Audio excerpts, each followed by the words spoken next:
Meet Urs, the fox with a scroll, a crown, and absolutely no respect for textbooks. He collects true stories that sound fake because real history is funnier than anything you could invent. And today's story, in 1866, and wait, Ireland is a different country, right? Check. Yes it is. In 1866, a real army of real soldiers invaded Canada. They were Americans, they were Irish, and their plan was simple: to free Ireland by conquering Canada. Ireland is a completely different country.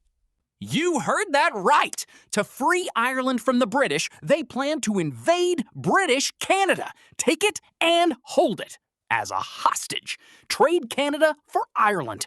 It is exactly as insane as it sounds, and for one chaotic weekend in 1866, it almost worked. so the plan is trade a whole country for a country. The fox is no economist, but he's been to enough wars to know this math is off. Meet the Fenian Brotherhood, an organization of Irish immigrants living in the United States. Tens of thousands of them had fled the Great Famine of the 1840s, a disaster in Ireland that killed over 1 million people. The survivors came to America, and when the American Civil War broke out, they joined the army.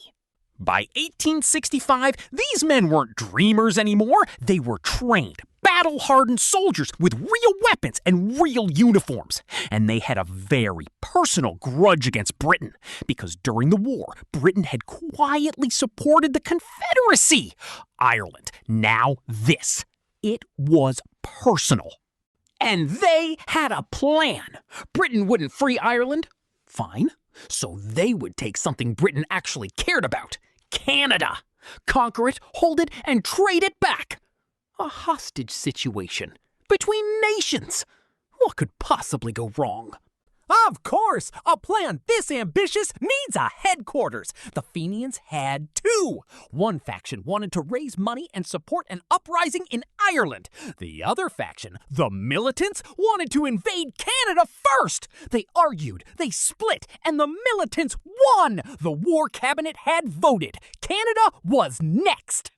And here's the part nobody believes. They built an army in America, completely in the open. They recruited thousands of Civil War veterans. They printed bonds and sold them. They bought rifles. They even had a general, Thomas Sweeney, a real American army officer who had lost an arm in the Mexican-American War. He drew up the invasion plan with his remaining hand.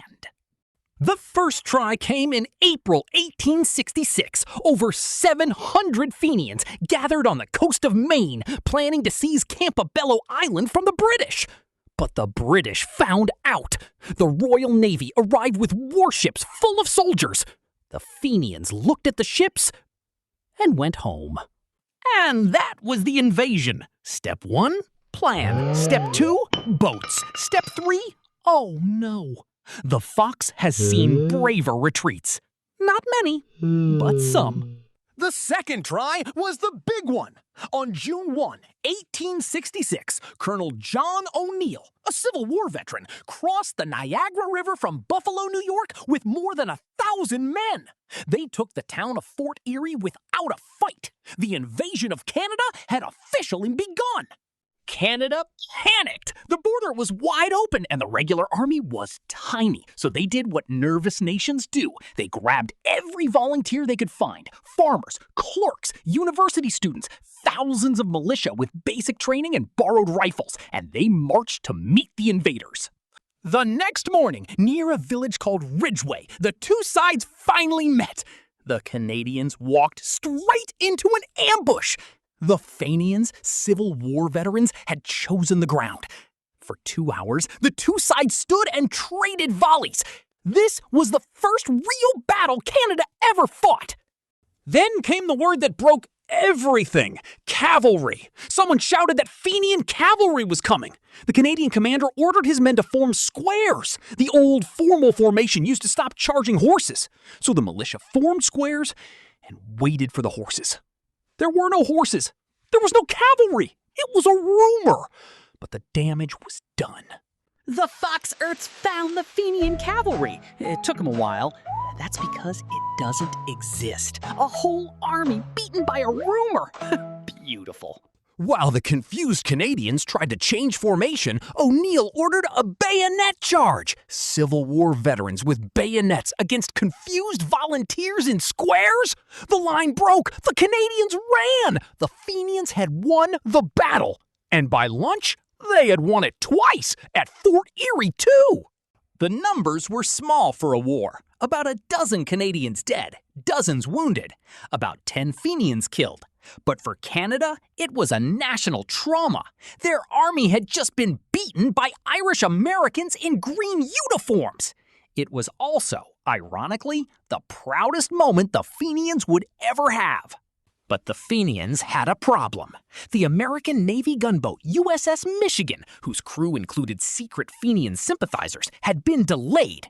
Now it was finally on the river, cutting off reinforcements. More Canadians and British troops were coming. O'Neill looked at his victory and decided to leave. He released the prisoners and went back to Buffalo. And in Buffalo, the American army arrested them. That's right, the invading army was captured by the country it came from. President Johnson had ordered the border closed, and Generals Grant and Meade went in person to seize the weapons and stop the nonsense. The Fenians were disarmed and interned. Game over. A second small raid in Quebec at Pigeon Hill fizzled out in a day. Round 2 came in 1870. The Fenians tried again, this time in Quebec at Eccles Hill and Trout River. But now Canada was ready. The militia had trained. This time, the Fenians got ambushed, got shot at, and ran. Round 2 went to Canada.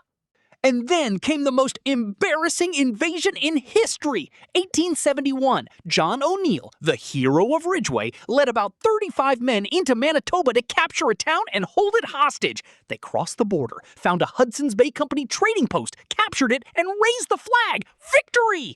Then a U.S. survey team looked at their maps and sighed.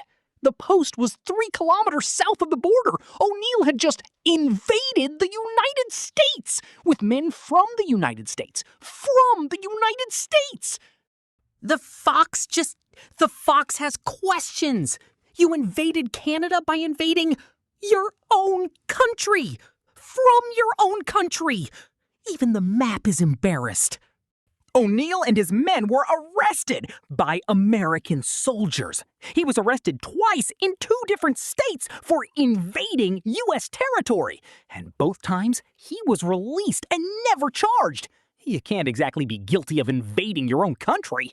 The Fenian raids were over. In 5 years of invasions, fewer than 60 people had died. It was the strangest war nobody ever heard of.